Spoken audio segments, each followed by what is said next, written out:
we're going to take a look at the flower of life and ask ourselves, what life are we talking about, practically speaking?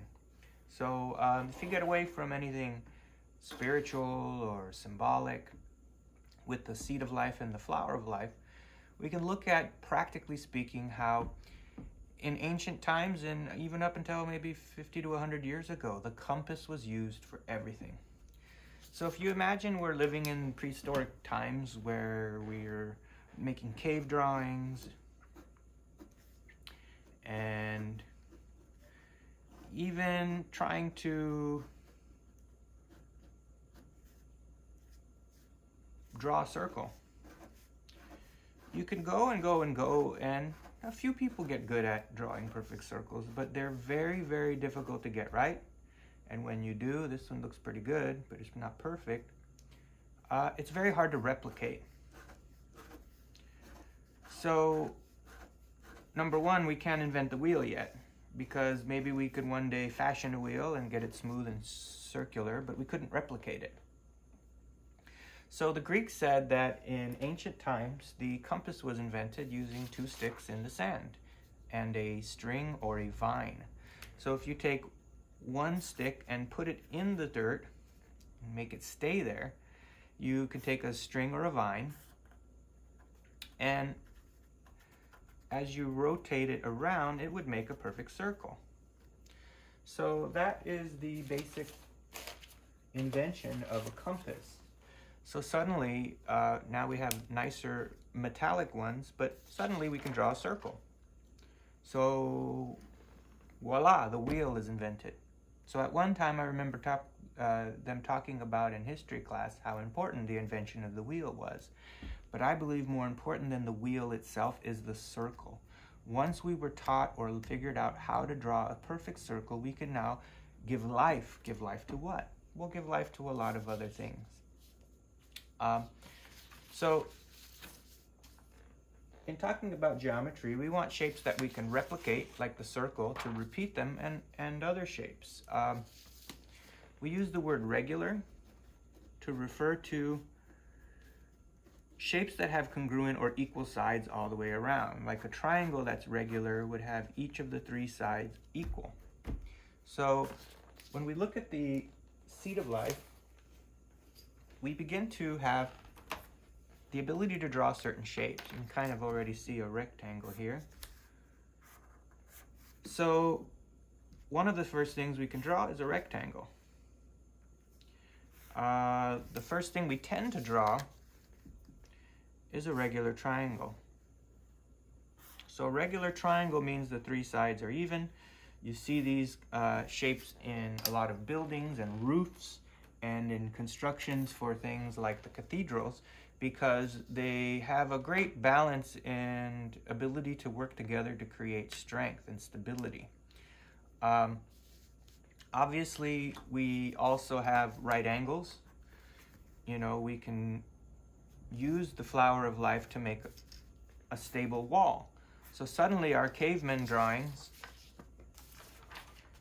if we had been in the caveman days, maybe our house would look like this, and you know, we tried our best. But now we can make perfectly perpendicular 90-degree walls and a roof that is more stable. When gravity's pushing down on this, it actually maintains its stability. But when gravity pushes down on this one, like the Leaning Tower of Pisa, it will begin to continue to fall. So it creates strength and stability in that right angle. In addition, I mean, this is the Star of David. So it's more than likely in ancient times we used this shape to draw the Star of David. And the star in most cultures represents life. But we can make the perfect geometric Star of David using this seed of life. But also, you know, it makes you a little curious why most cultures have very, very, very thousands of years old drawings and carvings of the seed and flower of life. They're in the pyramids, they're in Turkey, they're in China, they're in many, many, many cultures. So I would recommend you Google actually the flower of life around the world and see a lot of the archaeology with it. So we have a rectangle, we have a triangle. We can do, a bunch of other stuff. We can draw a trapezoid if we wish. And this would be an isosceles trapezoid, which means the left and right sides are equal here and here. They're congruent. We can draw a hexagon, of course. So since there are 6 even seeds or flower petals, they will perfectly match up into a regular hexagon. In addition to a hexagon, we can draw a kite. So we can go from here to here and down here.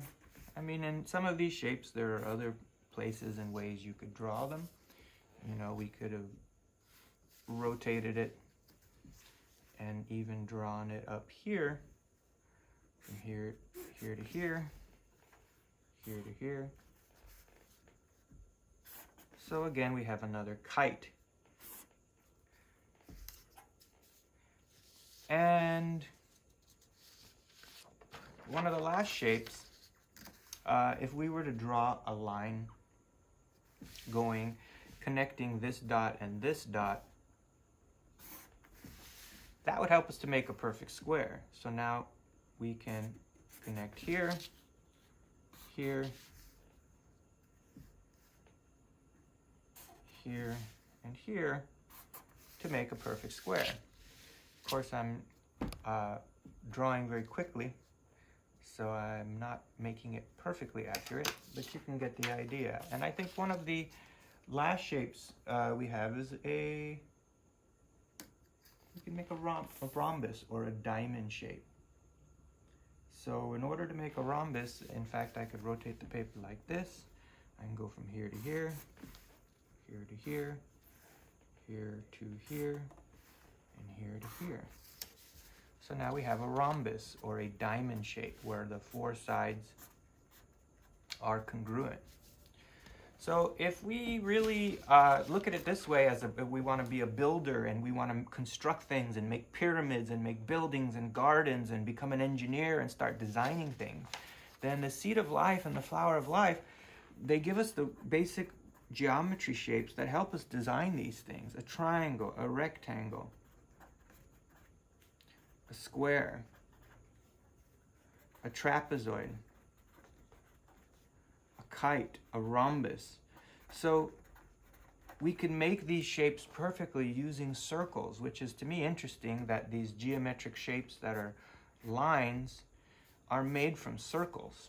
So it's quite interesting. And if you watch my video on the Vesica Pisces, you also get special numbers like square root of 1, which is just 1, square root of 2, square root of 3, square root of 4, which is 2, and square root of 5 come from the Vesica Pisces.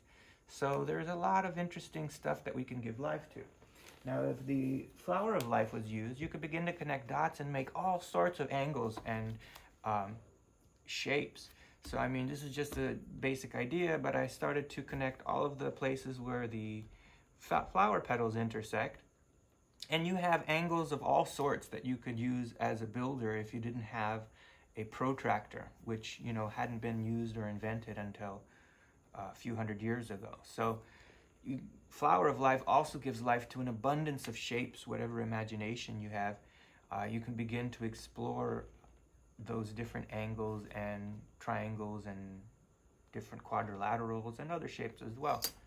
So the flower of life is quite fascinating to me in the sense that it gives birth or gives life to the geometric shapes that we study and that we've used with a compass up until recently to design and create and invent the things we have today.